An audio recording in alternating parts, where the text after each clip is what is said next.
আজকের পর্বটি দশম শ্রেণীর ছাত্রছাত্রীদের জন্য।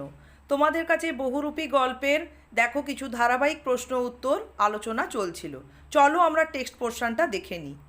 এর আগের পর্বে তোমাদের কাছে টেক্সট পোর্শন এতটা প্রশ্ন উত্তর সহ আলোচনা হয়েছিল। আজকে দেখো তার পরের অংশ থেকে বেশ কিছু প্রশ্ন উত্তর সহ আলোচনা করা হচ্ছে।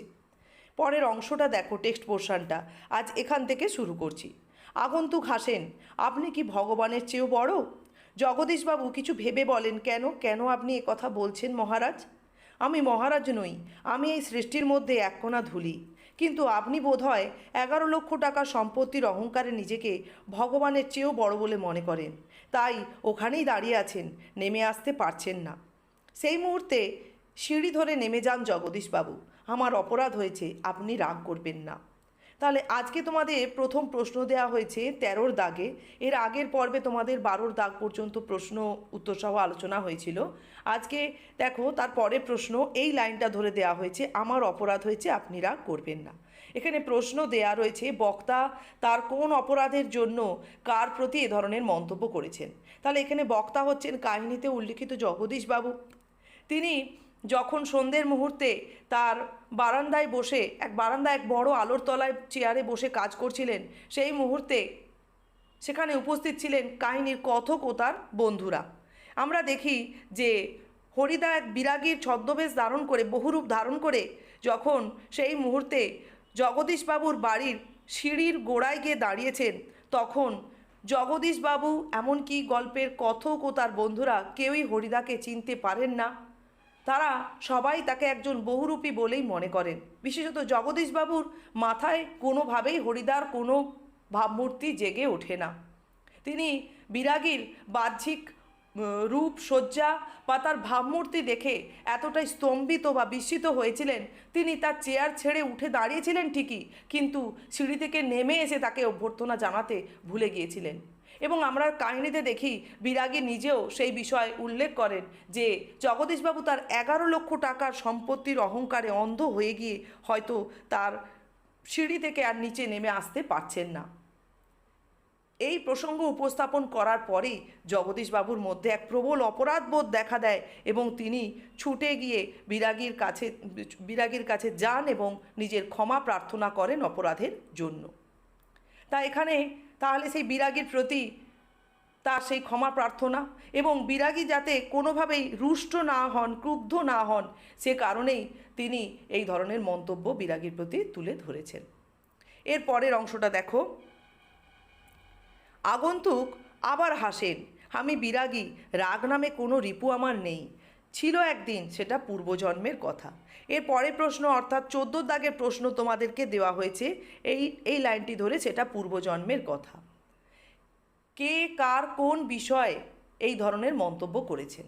তাহলে আমরা দেখতে পাই যে এখানে কাহিনীতে উল্লিখিত হরিদা, যিনি বিরাগীর বহুরূপ ধারণ করে জগদীশবাবুর বাড়ির বারান্দার গোড়ায় গিয়ে দাঁড়িয়েছিলেন, যাকে কাহিনীর কথক ও তার বন্ধুরা এমনকি জগদীশবাবু কেউই কোনোভাবে বহুরূপী হিসেবে চিহ্নিত বা করতেই পারেননি বা ভাবতেই পারেননি, যাকে একজন প্রকৃত বিরাগী বা সন্ন্যাসী বলেই তারা ধরে নিয়েছিলেন। এবং জগদীশবাবু কিছুটা স্তম্ভিত হয়ে তাকে অভ্যর্থনা জানানোর জন্য সিঁড়ি থেকে নেমে যেতে ভুলে গিয়েছিলেন।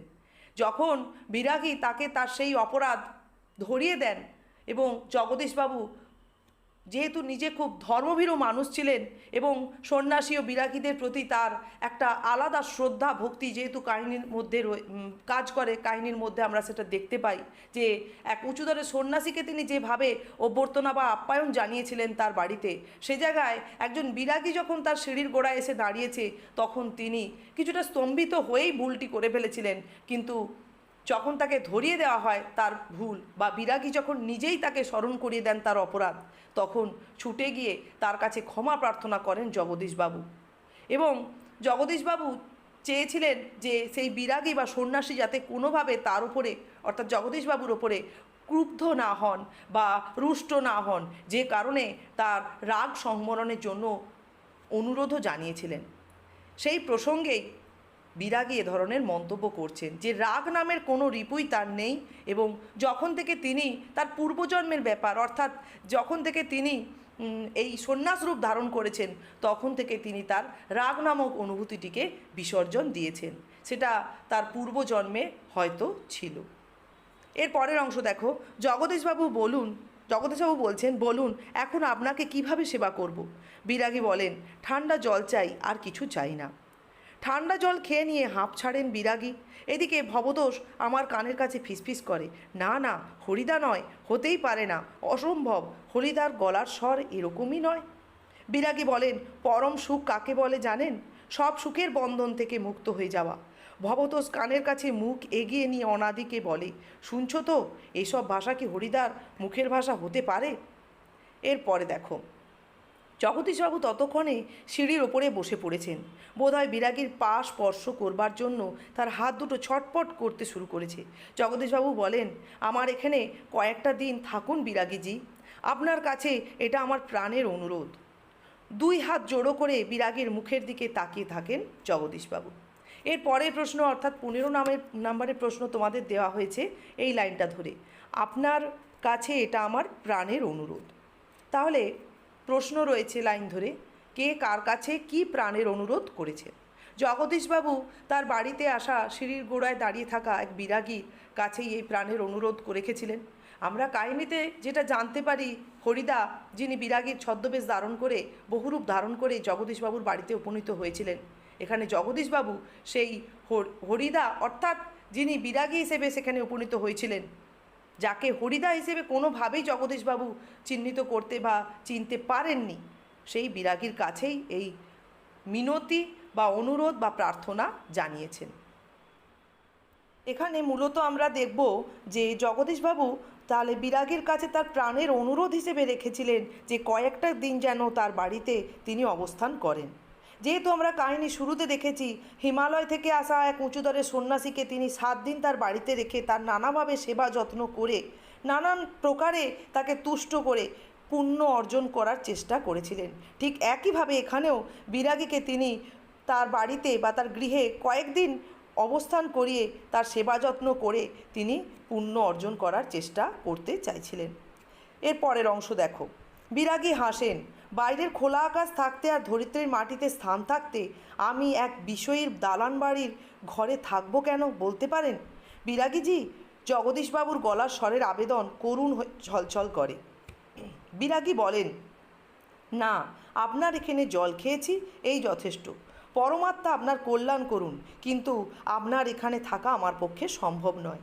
জগদীশবাবু বলেন, তবে অন্তত একটু কিছু আজ্ঞা করুন, যদি আপনাকে অর্থাৎ কোনোভাবে তিনি বিরাগীর সেবা যত্ন করে তাকে যদি তুষ্ট করতে পারেন।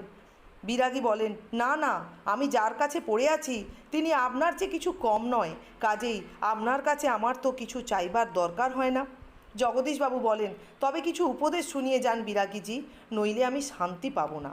দেখো, আজকে তোমাদের 16 দাগের প্রশ্ন দেয়া হয়েছে এই লাইনটি ধরে, নইলে আমি শান্তি পাবো না।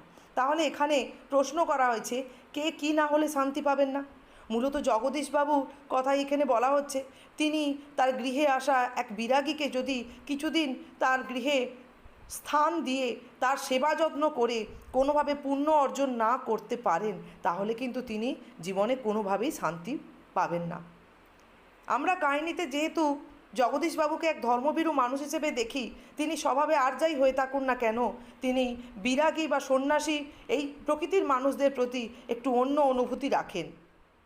আর সেই অনুভূতি বশতই জগদীশবাবু বিরাগীকে তার গৃহে কয়েকদিন থাকার জন্য অনুরোধ করেছিলেন। কিন্তু বিরাগী যেহেতু জানান যে খোলা আকাশ এবং ধরিত্রীর মাটি যেহেতু তার অবস্থানের জায়গা, তা একজন বিষয়ী মানুষের দালান বাড়িতে তার পক্ষে থাকা সম্ভব নয়। এমনকি শুধুমাত্র জল পান করেছেন এটাই তার পক্ষে যথেষ্ট, এবং তিনি জগদীশবাবুর কল্যাণ কামনা করেন।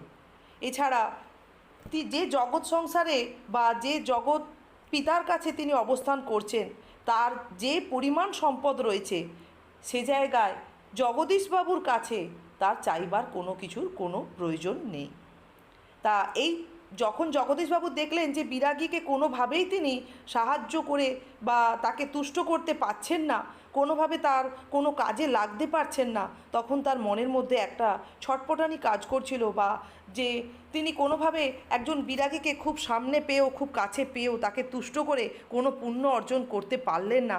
এই অস্থিরতা থেকেই তিনি এই ধরনের মন্তব্য করছেন। তা এখানে শান্তি পাবেন না বলতে মূলত এই বিষয়টিকে তুলে ধরা হয়েছে।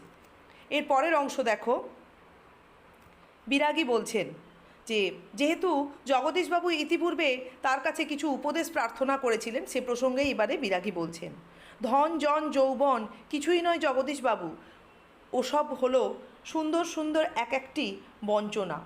মন প্রাণের সব আকাঙ্ক্ষা নিয়ে শুধু সেই একজনের আপন হতে চেষ্টা করুন, যাকে পেলে এই সৃষ্টির সব ঐশ্বর্য পাওয়া হয়ে যায়। আচ্ছা, আমি চলি। এবার জগদীশবাবু বলছেন যে আপনি একটা মিনিট থাকুন বিরাগীজি। সিঁড়ির ওপরে অচঞ্চল হয়ে একটা মিনিট দাঁড়িয়ে রইলেন বিরাগী। আজকের চাঁদের আলোর চেয়েও স্নিগ্ধ হয়ে এক জ্যোৎস্না যেন বিরাগীর চোখ থেকে ঝরে পড়ছে। ভবতোষ ফিসফিস করে, না না, ওই চোখ কি হরিদার চোখ হতে পারে? অসম্ভব। জগদীশবাবুর হাতে একটা থলির ভেতরে নোটের তাড়া।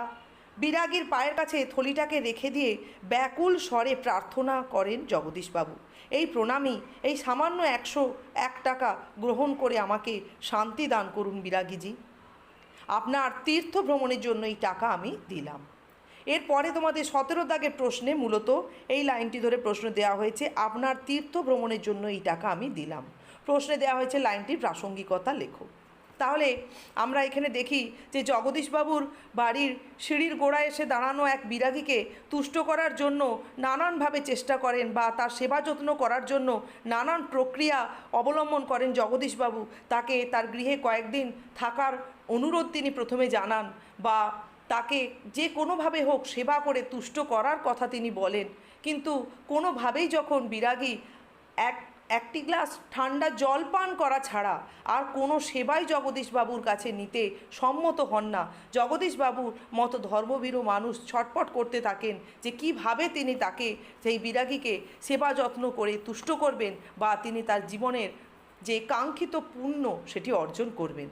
তাই আমরা দেখি যে কোনোভাবেই আর কিছু করতে না পেরে যখন বিরাগী কোনোভাবেই তার গৃহে অবস্থান করবেন না বুঝতে পারেন, তখন তিনি বিদায় দেওয়ার মুহূর্তে তার বিরাগীর পায়ের কাছে একটি নোটের তাড়া থলির ভেতরে করে নিয়ে এসে রাখেন এবং ব্যাকুল স্বরে প্রার্থনা জানান যে এই প্রণামী অর্থাৎ সামান্য 101 টাকা যেন তিনি গ্রহণ করেন, এবং এই প্রণামী তিনি তার তীর্থ ভ্রমণের জন্যই তিনি তাকে প্রদান করতে চাইছেন। তা আমরা দেখি যে জগদীশবাবু অন্তত এই পদ্ধতিটা অবলম্বন করে তার জীবনের পুণ্য সঞ্চয় তিনি করতে চেয়েছেন।